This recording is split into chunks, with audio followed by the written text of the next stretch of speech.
RPG Lessons Learned. When the game is over, when your players are gone, that's when lessons are learned. Find us online at rpgllpodcast.com, email us at rpgllpodcast@gmail.com, and find us on Blue Sky at rpgll. Hi, welcome to RPG Lessons Learned, the show where you can learn from our mistakes. I'm Dusty, and with me, as always, is Tanner. Hi, Tanner. Hey, Dusty, what is good, man? What is good is L5R 5th edition. I didn't think I would like the funky dice, but I have largely come around to them after a very successful conclusion to, what's the name of this adventure? Sins of Regret, part 2 of 2 we played. I was going to say Sins of the Past, but that might be a Star Trek episode. All right, Sins of Regret. I think I have a lot of questions to ask you. I was the player. You were the GM. Mm-hmm. As always, we've discussed previously that I am very goals-oriented when I am a player.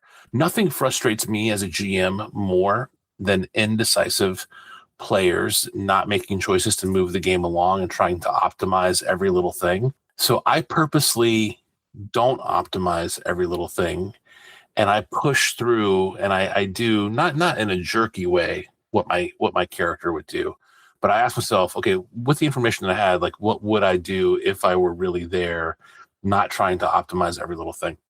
Was my goals oriented play okay? Are you disappointed I missed out on content? Like, how'd you feel about that? I'm not disappointed that you missed out on content, although you did. We talked last time about how maybe I think you only saw a third of the part of the adventure that's in the village, and the part of the adventure that's here in the castle, I think you saw maybe 20% or 15%. Frankly, this adventure throws a lot of threads at you, and your players are kind of bound to bite on one, and then you're supposed to take them from there. So I don't think that that's an issue. You just happen to bite on the first one that I kind of presented. And yeah, you did not role play this. I think a crueler L5R GM would not have tried to work with you based on the things your character did in the castle, and probably would have punished your character a little bit for what you did, and been a little bit harsher. But I'm only playing with me and Dusty, so I might as well try and keep the adventure flowing. So do you want to talk about maybe in broad terms, just so our listeners know what happened? Yeah, I took it upon myself to skulk around the castle at night to attempt to solve one of the daimyo's problems without, asking the daimyo for permission. And lo and behold, I did make progress. And then I made myself extremely obvious to those involved and just basically told them what I discovered and kind of triggered some chaos within the castle. Do I have a defense for my actions for not role-playing a meek samurai in the world of Rokugan? I was playing Kindun. I was playing Duncan MacLeod, made samurai and female. Do you want to talk about that, the expectation of roleplay in Legend of the Five Rings, and whether or not you vibe with it or not? Because it kind of implies that you're going to talk in subtext a lot in your roleplay, and you're going to roleplay deference to higher powered characters, and there's all these social carrots and sticks that you're supposed to get involved with in L5R, and where part of the fun is. Do you find that fun, or is that just another kind of labor to get past to get to your goals oriented play, do you think? Neither. I find myself ignorant of it. I don't consume enough Japanese cinema, like Akira Kurosawa films. I don't consume enough of those, modern stuff. I did watch 13. Was it 13 Ronin? 13 Assassins. Yeah, 13 Assassins. I did watch that and loved that. I did watch the Keanu Reeves, the 47 Ronin. So you have no touch point of anything made in the last 20 years, 15 years. So, but I have a lot of Western fantasy fiction to draw from as far as understanding how to treat a baron or a knight in D&D. I don't have any of that. So I would say I didn't realize how badly I was missing the mark. Yeah, and I don't think you were. I think that I try to be pretty lenient about it. I like to see it, I guess, but it doesn't bother me if you, Dusty, say, hey, this is what I want to get across, and my character would probably know the right way to do that. Let's make a roll and then see how it goes. And then we kind of narrate the scene from there. It doesn't have to be word for word. Do you find it overbearing when I express the social customs and stuff of this world to you? No, I think part of the fun of a role playing game is getting to learn a new world. When I think about people talk about the three columns of RPG play. Well, forget about that for a second. Let's talk about the three columns of fiction, right? It's plot, characters, and setting. I like getting to know the setting. When I played with Martin, and Martin runs the sociology simulations, it's really setting driven. You're getting to know the setting, you're getting to know the local government, you're getting to know the religion, you're getting to know what's going on. I love learning about the setting. So no, I dig that stuff when you do it. I also think it's a good fit for a Ronin adventure where you are a masterless samurai. You are not somebody who's expected to have a ton of class. You know, you're a wandering vagabond who inserts yourselves into situations and either creates problems or solves them. So I think that's a good fit for your level of comfort and your play style, honestly. So I'm glad that we kind of figured out a good spot for, you know, your proclivities as a player. How many years would I have to go back in Tanner's GM career before I got to a Tanner who would be like, this guy doesn't know how things work in Rokugan, I'm going to punish him? Maybe like the first year I was into L5R, because I thought, oh, the cool thing about this is that you can't do whatever you want. So I would be a worse GM and I would try to punish that. But I don't know. You probably have to go back like 10, 12 years. But I don't know. I mean, I was a bad GM for a very, very long time. So I think, I think part of the appeal for L5R, like you said, is the setting and is trying to navigate interesting situations with this other layer on top of it. And yeah, you kind of punched right through the layer in a lot of ways this time, but that made everybody else's responses to it kind of more fun and interesting to come up with, right? Did I annoy you by doing that I didn't frankly even always realize I was doing? No, I don't think so. I think honestly, I had a lot of plates spinning. Like I was trying to think like 2 or 3 steps ahead of what the next several scenes were going to be. I didn't really have the mental capacity to be annoyed. Sometimes I would like ask you, what do you do in this moment between these two moments? And Dusty, I am not listening to you. I'm trying to jot down and think what's going to happen next sometimes. So, I think when I GM this game, it is like 100% full engagement all the time. It's not like an OSR game where there's like a procedure to kind of fall back on of like, oh, we rolled this, you use one torch, we explore the room. What do you do now? Like it is more fluid. It's more, I have to stretch different muscles and it feels more like CrossFit than it does doing reps. Does that make sense? It does. I don't know how successful I would be at GMing this game and interpreting the bones of the opportunities and the exploding successes and the successes and the strifes. Yeah. What'd you think overall of the session? You gave the last one a 7 out of 10. How do you feel this one went? 8 out of 10. I'm questioning that. I enjoyed it more than last session. I enjoyed last session, but last session had a lot of uncertainty, as I described. And with in retrospect, those things always seem more fun. But I had less uncertainty. I was concluding things. I felt like I was getting to the bottom of things. I felt like, which feels very satisfying. It perturbs me to hear, lightly perturbs me to hear that I had a little bit of main character syndrome and was doing things a little more boldly than I should have. Yeah. But also you're the main character. You're the only character we're playing right now. You are there. There are supporting characters and antagonists and stuff, but you are the main character of the story. I still do believe that about Legend of the Five Rings, despite it being a more structured, but your point is taken. I never role played my, what's it called? Like it'd be a disadvantage in GURPS. Yeah. I never role played my adversity. Oh, that you were Shadowlands? Sorry, my anxiety. That's what I meant. So your anxiety, which causes you strife, is irrepressible flirtation. You find it difficult to pass up a chance to be flirty, and delusions of grandeur. You're bad at honest work. I do think I probably had some delusions of grandeur. True. I think in retrospect, the times where you were given manual labor to do like haul this rice around and stuff, I should have just given you more strife when that happened. That didn't occur to me either. I kind of forgot about that particular disadvantage. I was more interested in the flirtatious disadvantage. Yeah, and I think that's okay. I mean, I don't think disadvantages are meant to come up every session, really, especially if you're playing a game with like 4 players. Like it might be, I don't know. I think you picked those honestly, and we were honest to the fiction. Maybe we missed like one opportunity to throw them in there somewhere, but like, I don't know. I don't think it's worth constructing a scene where a disadvantage comes up just for the sake of using it, you know?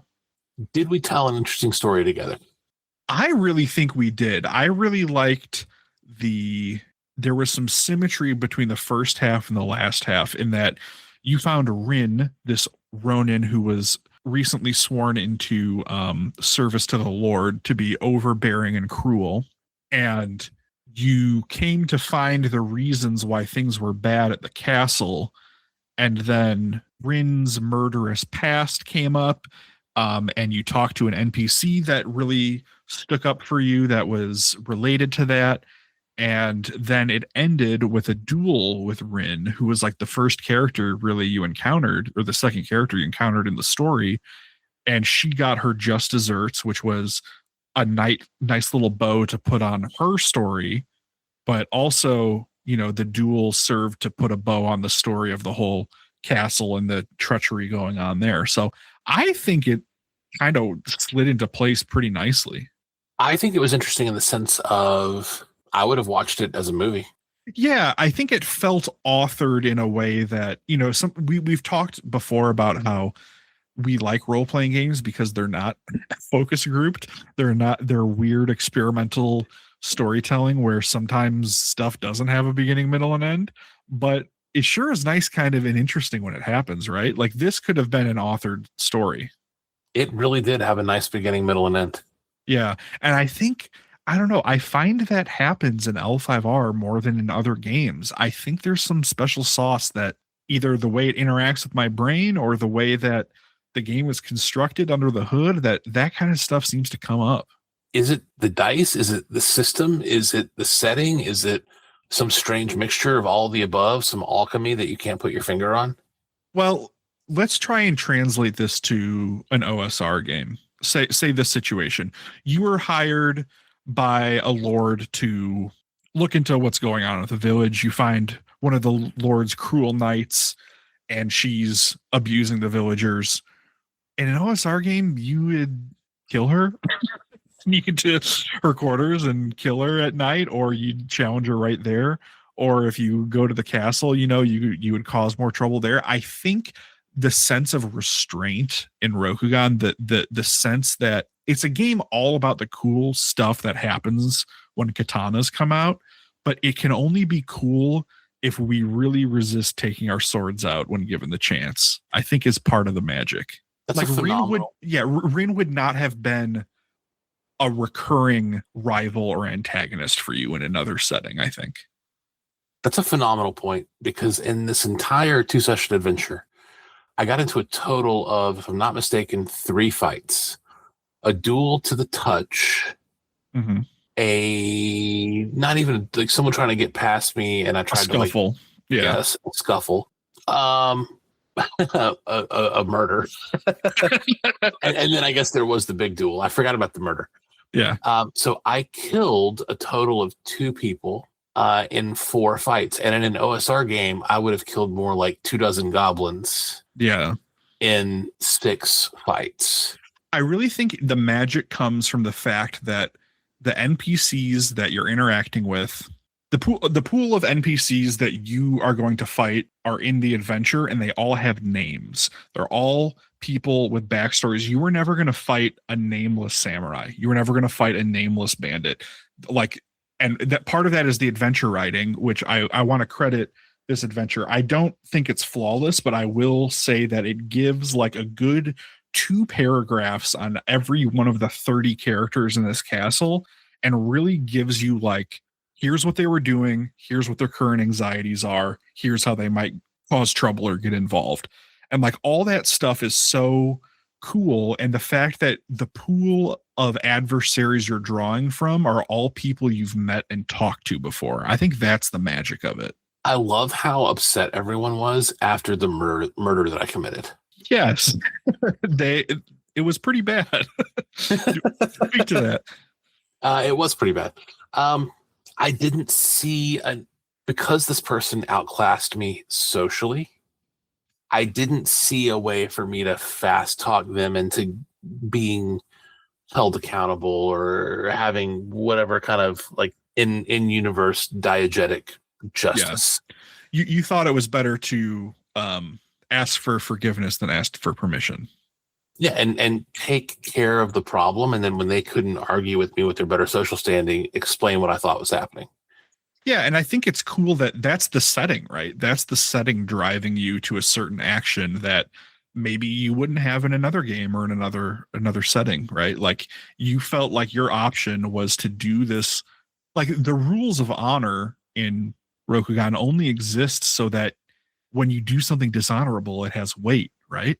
And like that, all that stuff it drives your choices. It creates a narrower canvas, and you've got to paint the picture of your story in the shape of this canvas. And that's why it's an interesting one. That's huge, man. I hadn't put that together, but you're right. I made that choice to kill that guy because in the social world of Rokugan, that's what I felt like I had to do to solve the problem. Mm-hmm. What's more RPG than a choice driven by the story and also driven by my previous choices? Like I had marked him when I discovered him in the shadows and didn't know who he was. And I, gave him a black eye that I'd be able to find later in the light of day. And I chose not to tell the Lord about the black eye. If I had, this wouldn't have been so bad for me. I would have had, I would have had some social currency or evidence, whatever, not knowing who I had struck. But once I discovered who I had struck, and it was the Shugenja of the entire castle and related to the daimyo, I realized I'd screwed myself by not revealing the black eye, and feeling emotions about having screwed myself and feeling the weight of the setting. Man, that's RPGs in a nutshell. And the only reason you got out of it is because you did the side quest with the Wakizashi. You solved this other murder that happened a long time ago, and you had somebody of note, of import, to stick her neck out for you and make sure you weren't killed on the spot, right? I won't lie. That did factor into my decision to go ahead and kill the guy, is that I knew this lady owed me a favor. Gotcha. Okay. Well, even then, it's great. So we've talked about the RP a lot. Do you want to talk about the G now that you have sort of a more complete understanding of the funny dice, the strife, the skill rolls, the dueling, that kind of stuff? I think the number of successes works. I think dueling is still a lot. It would take me a lot to get into. I don't know that I would ever do much other than a calming breath and a strike over and over and over again until I won the duel. I don't think I see myself going into this center stance, and I don't see myself doing a lot of the others. Like you accumulate strife so quickly in the duel that I don't think there's time for anything except for water stance, calming breath, strike over and over and over again. I don't get it. Yeah. So I will say, and this might be a little bit nitty gritty for you listening, but I just want to answer Dusty. One of the things that you can do is that you can do a predictive move, which is the next time your opponent chooses their stance, you say, oh, you just went Earth. I predicted that you'd go to Earth. They must immediately take 4 strife and pick a different stance. So the reason why that's cool to me is that this supports that you should duel a character that is important to the story. You've had time to be around this other person. You know that their Earth ring is their highest ring because of opportunities you've spent or the way you've seen them role played or acted. And you have a pretty good sense that they're going to go into Earth ring. And if you called their bluff, then you get a huge advantage. So I think in a very limited sense, it's almost like there's other stuff to do in duels when you know your target better. And we had a pretty brief, I think you have like 2 or 3 scenes with Rin the whole game. Can you imagine if this was your arch rival that you've been beefing with for 10 sessions and then it finally came to the duel and you felt like you could outfox them? Like that kind of stuff I think is what duels are for. But I guess I will admit I shoehorned the duel in because it's the best way to resolve one-on-one conflict with one player, you know? Call me on bad player behavior that I committed and maybe didn't realize. Bad player behavior. Let me think. Did you read the beginner game between last session and this session? No. Okay. Excellent. Excellent. We identified that was an issue last time. And you know what? We played these pretty. I would have been more pissed about it if it was been like a month, but we played these back-to-back weekends. So it's holidays. There's a lot of stuff going on. But I think you could have put forth the effort to see a version of the rules that wasn't just Tanner explaining them to you. That's an excellent call.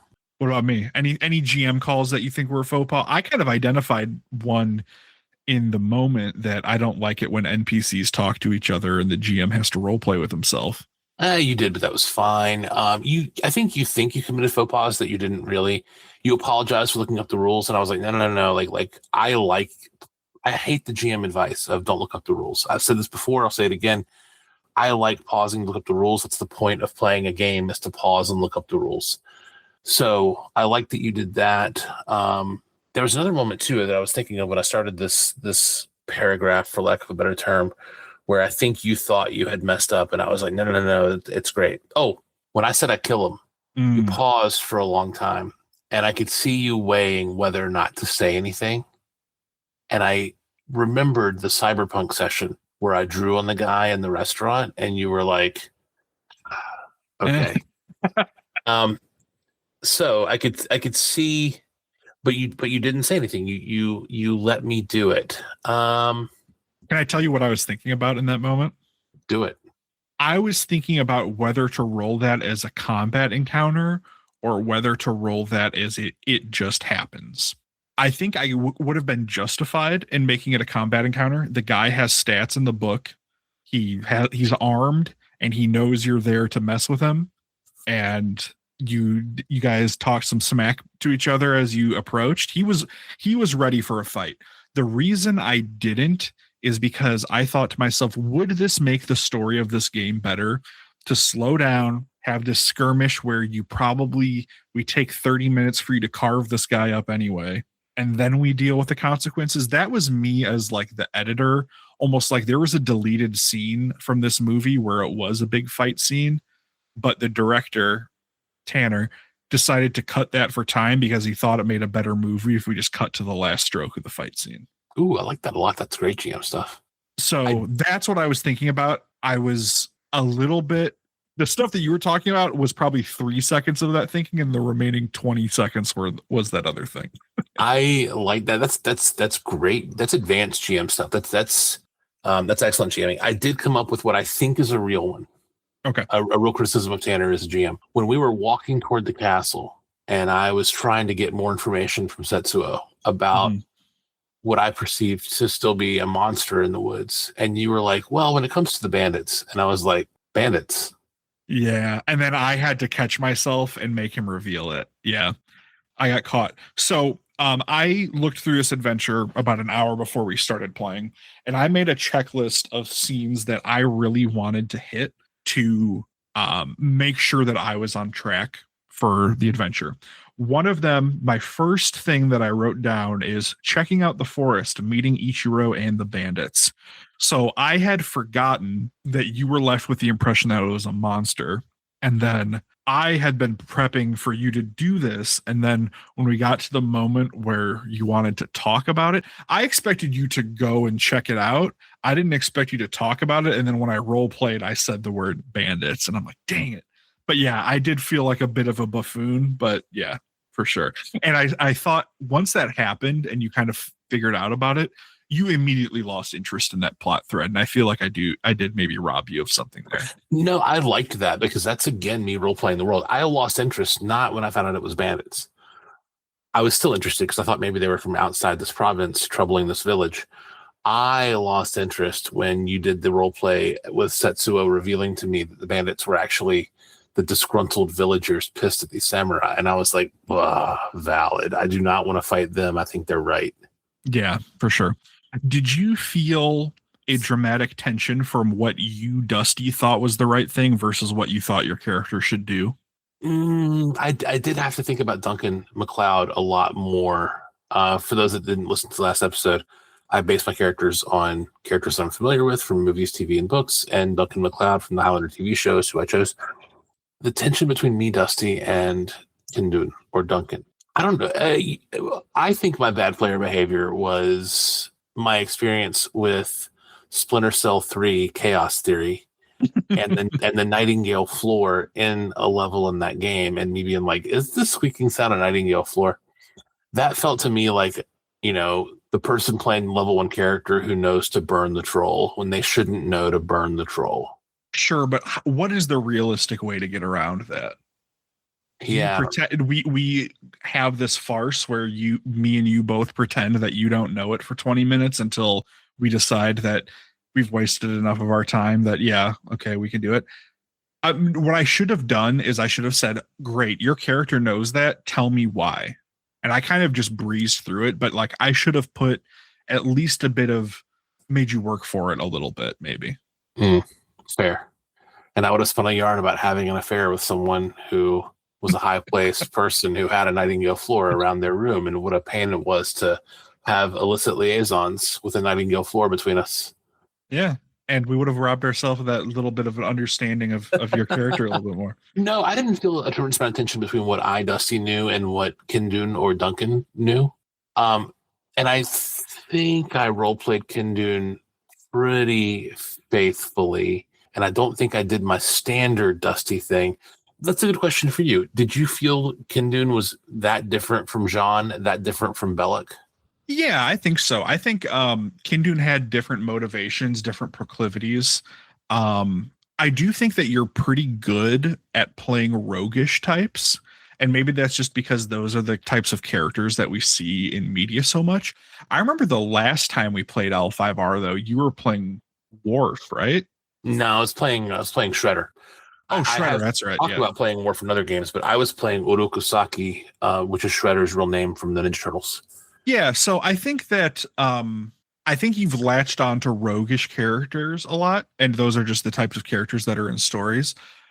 So when you pick a new character, I want to challenge you to pick somebody who's maybe not so swashbuckling and pulpy. You know what I mean? Ooh, I want you to challenge me with a character's name. Like, who do you want me to try to play? Like, what if, as long as we're in the fantasy realm, instead of being Duncan, what if we said that you were King Arthur from Excalibur or something like that? Like somebody who is forthright and just, and somebody who people look up to, but you also are orthodox and you have a destiny that you believe in, stuff like that. I feel like your characters are, and maybe this is just the nature of role-playing games, but they're very motivated by the thing that's 30 feet in front of them and less motivated by any long-term big goals. You know what I mean? And maybe it's just because we do one-shots. I don't know. I was about to say the one-shot thing is playing King Arthur who wants to rule Camelot, fine. But playing King Arthur who wants to rule Camelot in a one-shot about the time he was fighting the Black Knight. Yeah. And that's it. That's the whole one-shot is the Black Knight. I don't know. No, and I would say you're picking successful character archetypes for the types of games we play. I would never say anything to the contrary of that. But I think it limits you to a certain portion of what characters there are out there. Does that make sense? It does. And I'm having a fascinating realization of I tend to choose characters from episodic things, which works great for a one-shot because you start the one-shot as Duncan MacLeod, you end the one-shot as Duncan MacLeod, and in the next one-shot, you're Duncan MacLeod. Like episodic stories where not much changes session over session and not much character development occurs is interesting. I need to figure out a non-episodic show like Babylon 5, where it was more of a mini-series or more of a, like, you cannot watch these episodes out of order. Yeah. And I need to figure out something with a very strong arc and play a character from that. You should watch Shogun from FX from last year. I still do need to watch that. Sidebar. I recently rewatched that with my wife. I think it's the best show I've ever seen, having seen it twice now. And I think there's it deals a lot with people, believe it or not, who are in Japan, who don't know the rules about samurai and who are forced to learn it. So I think it would be kind of fun. Oh, I think Fraggle Rock is the best show I've ever seen. All right. So I've got two important questions for you. One, would you want to play this character and her story in the future? Would you want to continue playing it? In the future, like in the year 2000, like No, it no. is immortal. Like in the coming months. Oh, yes. Me and you sitting down. Sorry, yes. I was like, if he meant play her again, he would just say play her again. I was like, I was fast.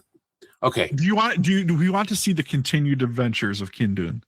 Yes, absolutely. I was answering it the way I was answering it, not to be a jerk about your exact choice of wording. There used to be an L5R fan fiction site. Oh, I'm familiar with what you're about to say. And one of the universes is like Cyberpunk Rokugan in the future, where the clans are now corporations. Yeah. And I have been fascinated by this. It sounds so odious, but like kind of cool at the same time, right? Like take all of the Orientalism of L5R and apply it to cyberpunk, the most Orientalist genre there is currently. Could be good. Wasn't there a thing where like unicorn samurai are like mechanical centaurs? It's making me sick to think about it, Dusty. I don't I'm want. sorry. I'm getting a headache. I thought you were asking me that, but yes, I would like to play Kindun again. Excellent. Second question, corollary. Do you want to play her in this system? I think so. I think we rolled her in the system, and I think I wouldn't know how to translate her into Kaigaku or into L5R4E or into Ronin by the same guy who wrote Kaigaku. I wouldn't know how to translate her. I would love for us to. So I guess backing up, you can edit this out. Is your desire to keep playing her in L5R 5E the fact that we have already rolled her, or the fact that you actually like the system? I guess. No, we can keep this in because I think it's both that I like the system, and I think we made choices about her as a character as we were coming up with the mechanics. And I think if we change the mechanics, we're changing the character, and I might as well just be someone. In other words, if you want to play L5R4 instead of 5, I am with it, bro. But I'll probably be Connor McLeod instead of Duncan McLeod, and we'll re-roll a new character from scratch. So I like 5e. I'd be happy to play 5e with Kindun. If you want to play 4e, that's cool. Let's just do it with a different character. Okay. I would like to keep playing 5e. I really do like this game. I'm sure now you can see the warts that it has on it, that it is a little bit fiddly in some ways, but I hope I've converted you into kind of like the little glints of genius that this game has with the rings and the approaches and strife and stuff like that. I would love to keep playing the system with you because I do feel like I have a decent handle on how to run it. I've run a 10 session campaign in the past. I rediscovered my notes from like 5 years ago from that campaign, and it was fun reliving that with my friends. So I would love to run some more of stories of the traveling Ronin if you'd like. I would like. Can I, as a homework item, both to learn the rules and to make the next session play differently? I was playing with physical dice for those of you listening at home. Can I, as a homework item, like in Roll20, actually make a Kindun character sheet where I could roll in Roll20 and have the rolls be a little bit more rapid and not me like looking at stuff and trying to figure things out and remember which thing is explode and which thing is opportunity? Yeah, absolutely. I think you've done your penance. You've bought funny dice and now you finally use them and they can go on the shelf of honor for the rest of time, right? Yep. And now we can do the funny dice in the Roll20 chat. And we got to give them a shout out. First off, the fact that they made funny dice, if they're going to have to give us funny dice, they gave us D12s and D6s, the two best dice there is. You know, we got to give them props for that. When you think about Plato's perfect solids, I think D6s and D12s are, D10s are not Plato's perfect solids. D10s are an abomination in the eyes of God and man. But D4s, D6s, D8s, D12s, and D20s, those are Plato's perfect solids, baby. That's right. Should we get to some lessons learned? Let's do before we keep talking. Yes. Why don't you hit me with one? I've got a couple, but I want to hear what you have to say.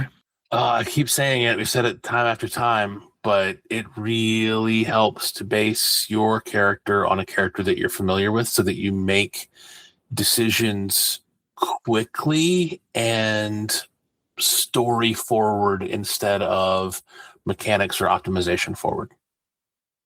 I love that. I want to add lesson learned number 2. I want to compliment you for saying it's an advanced GMing skill. That made me feel really nice. But delete scenes to help the pacing. You know, your favorite director films a lot of stuff and some stuff gets cut from the movie. We cut a fight that would have made sense, but would not have made the game better or really probably had a chance of changing where it went. So I omitted it. And Dusty, I think the session is better than if it would have been in, right? I agree. Lesson learned number 3, which is going to sound contradictory to what you just said. You paused the game at one point to look up rules, and you were nervous about that, but I expressed then and earlier in this recording and again now my preference, despite what you see in countless YouTube videos and listen to in countless podcasts. My advice is do pause the session and look up the rules. In RPG, the RP is important, but so is the G. Pause the session, look up the rule, and learn the game that you're playing. And I want to give you a special thank you for saying so in the moment. You didn't leave me hanging to think if it was a good idea or not. You said, Tanner, this is a good idea. You should do it. I like it. And so that alleviated a lot of my anxiety. So I want to thank you for that. Yeah, absolutely. We have a 4th lesson learned. Can you imagine? Usually we do like 1 or 2 or 3, but I actually have a 4th one here. Ooh. Settings force the story. The story we had could only exist because of the setting we had. And your setting might be less or more restrictive. But the types of stories that happen are due to the settings of the stories. Like you said, it's one of the 3 pillars: story settings, character store settings. And what's the other one? Plot. Character setting and plot. Yes. Yeah. You can tell I'm not a writer, but setting, I knew setting was one of those 3. So the setting is part of the, it's the texture that you're making this from. It's the medium on which you are sculpting a story. And I think sometimes, even if it's a restrictive canvas, it can lead to these stories that can only happen because of the setting. I'll offer a 5th lesson learned. Oh my God, we're getting out of control. We are. When I think about the importance of setting, and I think about the main character syndrome that I allowed myself to have and kind of flouting the rules of the setting real quick. Here's the lesson learned. Players have fun exploring the setting, letting them mess up and gently correcting them as they learn the world by experiencing it through immersion. And I mean immersion this way in the sense of language immersion, not, story immersion, is way more fun than lecturing your players for 3 hours at the start of the session about all the cultural things they'll need to know throughout the session. So thank you, Tanner, for letting me have a little main character syndrome. And I think a good tactic that we might use in the future is maybe the consequence that I suffered is the daimyo is like, hey, I really appreciate what you did, but I just cannot hire you. You are way too much of a loose cannon. I think there can be quote unquote punishments or quote unquote consequences where I can learn better for the next one shot, but still you're not punishing me with character death for not knowing the setting. You're letting me get to know the setting, which is so much of the fun of the game. Mm-hmm. I never thought about it as being part of the fun. I always viewed it as a restriction, but you're right. Like it is part of the exploration of the setting. So I love that. Do we have a 6th lesson? Hold on. No, I don't. Thank God. Yeah, same. Okay. That's enough lessons for today. Thank you for listening. People call them reviews, postmortems, retrospectives. We call them lessons learned, and we're sharing ours with you.